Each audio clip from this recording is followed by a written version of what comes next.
প্রধানমন্ত্রী হচ্ছে সব ক্ষমতার উৎস। এই মুহূর্তে কোনো সরকার নাই, সেটা হচ্ছে আমাদের এই মুহূর্তে কোনো সরকার নাই, এই মুহূর্তে কোনো সরকার নাই। যখন আমাদের সরকারের দায়িত্বপ্রাপ্ত একজন অ্যাডভাইজার বলেন যে উনি প্রতিবাদ করছেন, তাইলে আমরা যে প্রতিবাদ করব, আমরা কার কাছে প্রতিবাদ করবো? যার কাছে প্রতিবাদ করবো সেই বলবো আমিও প্রতিবাদ করছি, কারণ ও নিজে মনে করে না যে ওই দায়িত্ব পালন করবে। আসলে মনে হয়, কিন্তু ও বুঝতে পারছে এটা করার মতো সক্ষমতা তার নাই, সেই দৃঢ়তা তার নাই।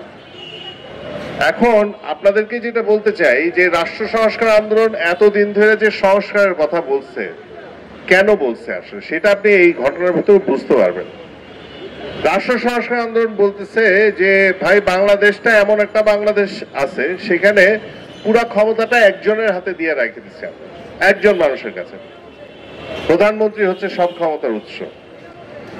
এটার বিপদ হচ্ছে যখন এই এক ক্ষমতার প্রধানমন্ত্রী যখন চলে যায়, তখন পুরো সিস্টেম বলে আমি কার কাছ থেকে কি করব, আমি সে তো কিছু জানে না।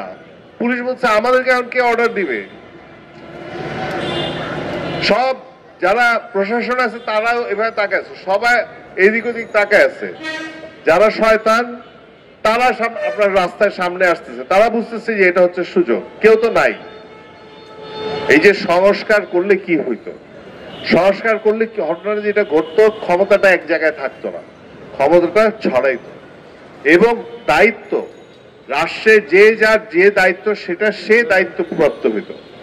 তখন এই মব সন্ত্রাস যা হচ্ছে, পুলিশ বিভাগ তার নিজের মতোই চলতো। সে আর প্রধানমন্ত্রীর কাছে তাকার তার কোনো দরকার নাই।